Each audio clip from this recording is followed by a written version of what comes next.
یہ جو ہم نکاح کر رہے ہیں یہ کس حیثیت سے کر رہے ہیں اور کس لیے کر رہے ہیں؟ اس لیے کہ نکاح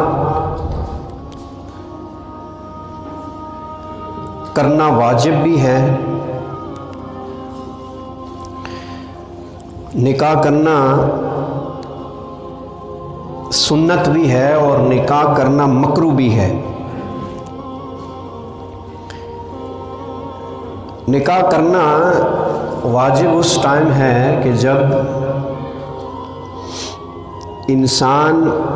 نکاح کی استطاعت رکھتا ہو اور نکاح کی استطاعت رکھنے کے ساتھ ساتھ وہ اپنی خواہشات پہ قابو نہیں رکھ سکتا،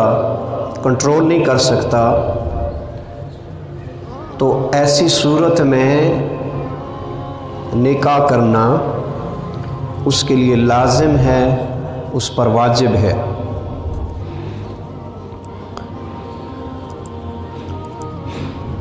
اللہ کے نبی علیہ الصلوۃ والسلام نے ارشاد فرمایا کہ تم نکاح کرو اگر تم اس کی استطاعت رکھتے ہو۔ تو اگر کوئی نکاح نہیں کر سکتا، استطاعت نہیں رکھتا، لیکن اپنی خواہشات پہ بھی وہ قابو نہیں پا سکتا، کنٹرول نہیں کر سکتا، تو اس صورت میں اللہ کے نبی نے ارشاد فرمایا کہ وہ روزے رکھے۔ تو ایسی صورت میں نکاح کرنا واجب ہے جب انسان استطاعت بھی رکھتا ہے اور اس کے ساتھ ساتھ اپنی خواہشات پہ کنٹرول نہیں کر سکتا، تو نکاح کرنا واجب ہے۔ ایسے ہی نکاح کرنا سنت ہے جو ہمارے معاشرے کے اندر یعنی کسی صورت میں بھی ہمارے دین اسلام نے رہبانیت کو ترجیح نہیں دی ہے، بلکہ شریعت کے مطابق، سنت کے مطابق زندگی گزارنے کو ہی دین اسلام نے ترجیح دی ہے۔ رہبانیت سے مراد یہ ہے کہ اگر کوئی شخص یہ کہتا ہے کہ میں نکاح نہیں کرتا، اس کو دین اسلام نے پسند نہیں فرمایا، یا وہ دنیا کے معاملات سے کٹ کر الگ تھلگ ہو جائے، اس چیز کو بھی دین اسلام نے پسند نہیں فرمایا۔ لیکن اگر کوئی ایسا کرتا ہے تو شریعت نے اس پر کوئی قدغن بھی نہیں لگائی، یعنی اس فعل کو حرام قرار نہیں دیا گیا۔ تو نکاح کرنا واجب ایسی صورت میں ہے کہ جب بندہ استطاعت رکھتا ہو، بالغ بھی ہو، جوان بھی ہو، اور اپنی خواہشات پہ کنٹرول نہیں کر سکتا، تو اس پہ نکاح کرنا لازم ہوتا ہے، واجب ہوتا ہے۔ عام ماحول میں جو نکاح ہوتا ہے وہ سنت ہوتا ہے۔ نکاح کرنا مکروہ بھی ہوتا ہے، لیکن وہ ایسی صورت میں ہے کہ جب انسان جسمانی طور پر نکاح کے قابل نہیں ہے اور نکاح کر لیتا ہے، تو اسے وہ نکاح کرنا درست نہیں تھا، یہ اس کے لیے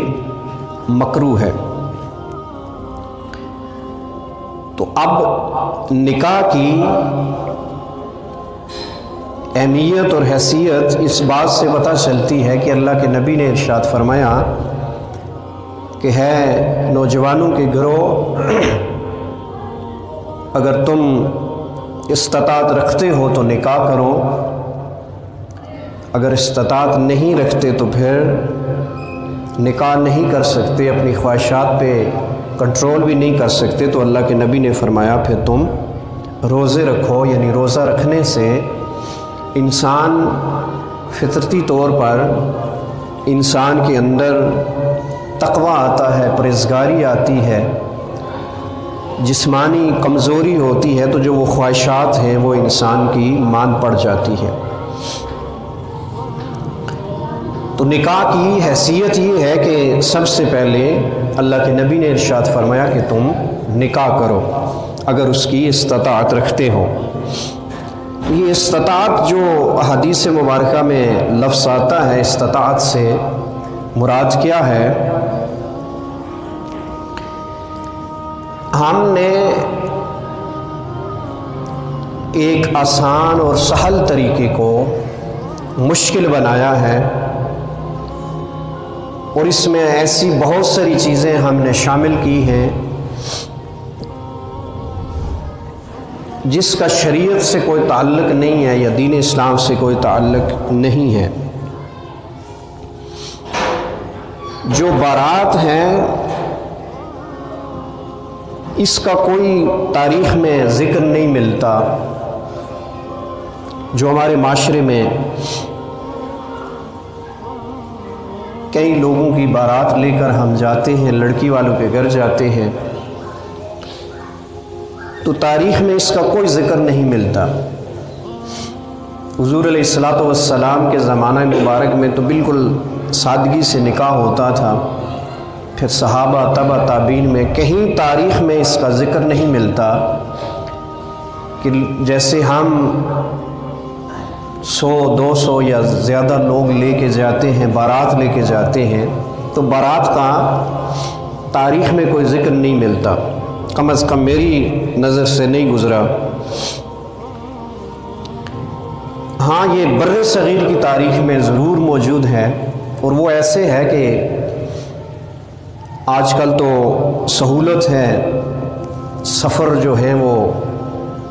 لمبا سفر بھی کم وقت میں ہم طے کر لیتے ہیں، گاڑیوں کی سہولت ہے، دیگر سہولیات ہیں۔ تو بر صغیر کے اندر جب دور کی کسی لڑکی سے شادی ہوتی تھی کسی شخص کی، تو وہ ویران راستے ہوتے تھے اور چور ڈاکو بھی بہت زیادہ ہوتے تھے۔ تو ان خطرات کے پیش نظر بعض دفعہ 3-4 دن بھی دور سے لڑکی کو گھر میں لانا پڑتا تھا، یعنی 3-4 دن بھی گزر جاتے تھے، راستے میں رکنا ہوتا تھا۔ تو ایسی صورت میں پھر 5-7 مرد بطور حفاظت کہ ہم اس لڑکی کو لائیں گے، ویران علاقے سے لائیں گے تو کوئی حادثہ نہ آ جائے درمیان میں، اور اسی طرح 2-4 خواتین ساتھ جایا کرتی تھی۔ یہ ایک بر صغیر کی یا دیگر ممالک کے اندر یہ ایک تاریخ ملتی ہے۔ ایون دین اسلام میں ایسا کوئی کنسیپٹ یا ایسی کوئی نظیر نہیں ملتی کہ جو ہم اس دور میں بھی کرتے ہیں، یعنی بارات لے کے جاتے ہیں اور ایک باقاعدہ اہتمام ہوتا ہے، اہتمام کے ساتھ جایا جاتا ہے۔ تو یہ چیز دین اسلام میں نہیں ملتی۔ اللہ کے نبی نے اب نکاح جو ہے وہ جیسے میں نے عرض کیا واجب بھی ہے، سنت بھی ہے اور مکروہ بھی ہے۔ اب کس عورت کا انتخاب کرنا چاہیے اور جو نکاح ہے وہ کہاں ہونا چاہیے؟ یعنی سب سے بہترین اور سنت طریقہ جو ہے وہ مسجد کے اندر نکاح کرنا، یہ سنت طریقہ ہے۔ اللہ کے نبی علیہ الصلوۃ والسلام ہمیشہ مسجد میں نکاح ہوتا، اس کے بعد بھی مسجد میں ہی نکاح ہوا کرتا تھا۔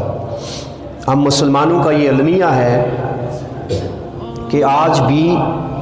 جو عیسائی مذہب کے لوگ ہیں ان کا جو نکاح ہے ان کے کلیسا میں ہوتا ہے، یا چرچ جسے آپ بولتے ہیں، ان کا جو پادری ہوتا ہے یا دیگر نکاح پڑھانے والے لوگ ہوتے ہیں وہ کسی کے گھر نہیں آتے، بلکہ زیادہ ان کی کوشش ہوتی ہے کہ جو اتوار ان کی عبادت کا دن ہے، جیسے بھی وہ اپنی عبادت کرتے ہیں، تو اسی موقع پر نکاح کیا جائے۔ تو آج بھی عیسائیوں کے اندر ایسے ہی ہوتا ہے کہ ان کے نکاح چرچ کے اندر ہوتے ہیں، جیسے ہمارے ہاں شادی ہال میں ہو رہا ہے، گھر میں ہو رہا ہے یا دیگر مقامات پہ ہو رہا ہے۔ تو عیسائیوں میں آج بھی یہی معروف ہے کہ وہ نکاح یا دیگر جتنے بھی مذاہب ہیں، ہندوؤں کے اندر اگر نکاح ہوتا ہے تو ان کی جو تقریبات ہوتی ہیں وہ اپنے غلط عقیدہ ہے یا جو بھی ہے، لیکن بت کے پاس ہی جاتے ہیں اور وہاں جا کے اپنا سارا نظام نکاح کا سر انجام دیتے ہیں، اور اپنی رسم کے مطابق جسے وہ عبادت سمجھتے ہیں وہ سارے کام کرتے ہیں۔ یہ صرف ہمارے درمیان ہم نے اس چیز کو چھوڑ دیا ہے کہ ہم جو ہے نکاح بجائے اس کے کہ مسجد میں ہو، اور یہی سنت طریقہ ہے اور اسی کی برکات ہے، ہم مسجد سے ہٹ کے نکاح کرتے ہیں، اور یہ جو سنت ہے اور جس کو اللہ اور اس کے نبی علیہ الصلاۃ والسلام نے پسند فرمایا ہے، اور نکاح عبادت ہے، یعنی یہ محض کوئی رسم نہیں ہے یا خواہشات کا پورا کرنا یہ مقصد نہیں ہے۔ مسلمانوں کے ہاں نکاح جو ہے وہ عبادت ہے۔ اللہ کے پیارے نبی علیہ الصلاۃ والسلام نے ارشاد فرمایا کہ تم نکاح کرو، متعدد نکاح کرو، اور اس سے اولاد پیدا ہوگی تاکہ کل قیامت والے دن میری امت جو ہے، میری امت میں کثرت نظر آئے، اور میری امت کل قیامت والے دن کثرت سے میدان معاشر میں آئے۔ تو یہ ایک عبادت ہے جس کو اللہ اور اس کے نبی علیہ الصلاۃ والسلام نے پسند فرمایا، لیکن ہمارے ہاں ہم مسجد کو ترجیح نہیں دیتے۔ ہمارے ہاں شادی حال میں نکاح ہوتا ہے یا گھر میں نکاح ہوتا ہے، اور نکاح کے دوران بہت سارے غیر شرعی افعال ہوتے ہیں۔ اب ایک انسان ہے جب وہ عبادت کرتا ہے، نوافل پڑھتا ہے، نماز پڑھتا ہے، یا کوئی اور بھی عبادت کے جتنے بھی کام آتے ہیں، تو اس کی کوشش یہی ہوتی ہے کہ میری عبادت میں کوئی غیر شرعی کام شامل نہ ہو۔ اب نماز پڑھ رہا ہے تو اس کی کوشش ہوتی ہے کہ میں اپنا سر بھی ڈھانپ کے رکھوں، میں کپڑے بھی اچھے پہن کے رکھوں، میں باوضو ہو کے نماز ادا کروں، وضو کروں تب بھی تسلی سے کروں، تشفی سے کروں، کوئی ایسا کام رہ نہ جائے کہ جس وجہ سے میری عبادت میں خلل پڑ جائے۔ جب نکاح عبادت ہے تو پھر ہماری کتنی کوشش ہوتی ہے کہ اس نکاح، اس عبادت کے اندر کوئی ایسا غیر شرعی کام نہ ہو جائے جس سے اس عبادت میں خلل پڑ جائے۔ تو ہمارے ہاں یہ چیزیں نہیں ہیں۔ ہونا یہ اسی طرح چاہیے کہ نکاح کی جو تقریب ہے وہ مسجد میں ہونی چاہیے، اس لیے کہ رب کے نبی کا پسندیدہ عمل ہے، اور اللہ کے پیارے نبی کی سنت بھی ایسے ہی ہے۔ تو جیسے میں نے عرض کیا، بارات کا تاریخ میں کوئی ذکر نہیں ملتا۔ اب یہ بھی ایک بوجھ ہے کہ لڑکی والوں کے ہاں جب ہم جاتے ہیں، بجائے اس کے کہ ہم ان کے ساتھ تعاون کریں، ہم ان کے لیے بوجھ بن جاتے ہیں، قرضے لیے جاتے ہیں، وقتی طور پہ معاملات چلائے جاتے ہیں۔ لیکن جب آپ دین اسلام کے خلاف چلیں گے تو آپ کی زندگی ڈسٹرب ہوگی۔ جب آپ دین اسلام کے مخالف اپنی زندگی بسر کرنا چاہیں گے تو آپ کے معاملات، آپ کی زندگی ڈسٹرب ہوگی۔ اب ہمارے ہاں یہ چیزیں سرائط کر چکی ہیں۔ ایسے ہی ایک اور کام ہوتا ہے جو ہم پیسے دیتے ہیں شادی کے اوپر، جسے عرف عام میں نیندرا میرا خیال ہے بولتے ہیں، پتہ نہیں اب اس کا اور بھی کوئی لفظ ہوگا، لیکن جو ہم 500 یا 1000 روپیہ دیتے ہیں شادی کے اوپر، اس کا بھی کوئی تعلق نہیں ہے۔ یہ رسم ہو سکتی ہے، رواج ہو سکتا ہے، دین اسلام اس چیز کو ایسی کوئی نظیر ملتی نہیں ہے۔ میں اگر کسی شخص کے گھر مہمان جاتا ہوں، چونکہ جتنے لوگ بلائے جاتے ہیں وہ مہمان ہوتے ہیں، میں اگر کسی شخص کے گھر مہمان جاتا ہوں یا کوئی میرے گھر مہمان آتا ہے تو میں جاتے ہوئے اسے یہ نہیں کہتا کہ 500 1000 دے جائیں، چونکہ وہ مہمان تھا، میں نے مہمان نوازی کرنی تھی، اور مہمان اللہ کی رحمت ہے، میں نے بلایا ہے اسے، دعوت کی ہے اس کی، تو اس سے پیسے بھی لوں، تو یہ بھی اس چیز کا بھی تعلق دین اسلام سے نہیں ہے۔ اور اس پر میں نے مختلف چیزیں علماء کی باتیں پڑھی ہیں جو میری سمجھ میں آیا ہے۔ ایک نام اسے دیا جا سکتا ہے جو ہم شادی پہ پیسے دیتے ہیں، ولیمہ کھاتے ہیں، ساتھ پیسے دیتے ہیں، تو ایک نام دیا جا سکتا ہے اسے کہ یہ آپ اسے قرض دے رہے ہیں۔ اور عام معاشرے میں بولا جاتا ہے کہ نندرا جو ہے یہ قرض ہوتا ہے، واپس اتارنا ہوتا ہے، چکانا ہوتا ہے، تو یہ آپ اسے قرض دے رہے ہیں، اور آپ لوگوں سے 1,00,000 50,000 2 لاکھ قرض لے رہے ہیں، آپ مقروض ہو گئے ہیں۔ اگر یہ کسی کی نیت ہے کہ میں اسے قرض دے رہا ہوں، ہاں یہ کسی کی نیت ہے کہ میں بطور ہدیہ اسے کوئی چیز تحفۃً دے رہا ہوں، تو وہ ایک علیحدہ بات ہے، لیکن عمومی طور پہ ایسی بات نہیں ہوتی۔ اب میری شادی ہوئی، بہت سارے لوگوں نے مجھے لفافہ دے دیا یا کاپی پہ لکھا جاتا ہے، تو وہ سارا میرے کھاتے میں قرض پڑ گیا ہے۔ اب وہ میں نے پھر دیگر لوگوں کو دینا ہے، میں نے کسی کو دینا ہے، کسی کی شادی میں جانا ہے۔ تو حقیقتاً جو سمجھدار لوگ ہیں یا تقویٰ کے معیار کے لوگ ہیں، ان کو ایسا کام نہیں کرنا چاہیے کم از کم، چونکہ یہ دین اسلام میں اس کا کوئی تعلق نہیں ہے۔